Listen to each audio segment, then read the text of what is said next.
Kaga wannan wayar? Ita ce ta so ta saka a cikin babban masifa.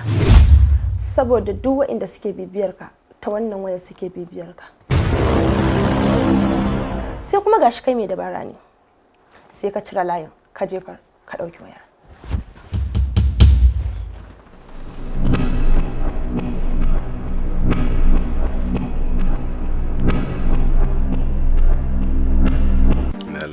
Mun bi diddigin layin a kashe take.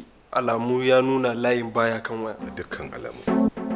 Wankin kula yana so ya kai mu dare. Kaga Al'amin, ni ina da shawara. Ina jinki.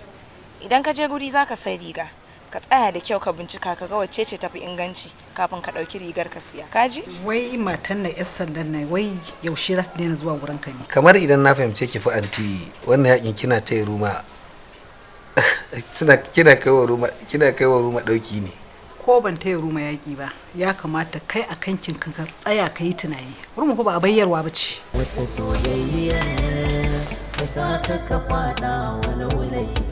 Sannun ku Alamin ya jika Da sauki yar halak kenan. Ana cikin magana ta sai gata. Ina wani anti? Ko ka bara ki gashe ni ba. Ki ma faɗa jiki magayi ai.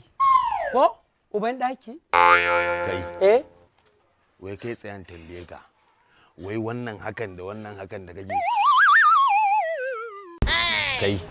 kai na ci uwar haka da haka ka gane wai kai su ne ko mu ne haba uban daki kai gayan tuwo ne a idan kayan muna nan kai da Allah gafara can ke da ka caje shi me kika gani ba mu ga komai ba Allah ke tsaya kuna nan idan ba sai na sake ma kaciya ka manta ta. To ai an mun tun ina yaro wallahi an mun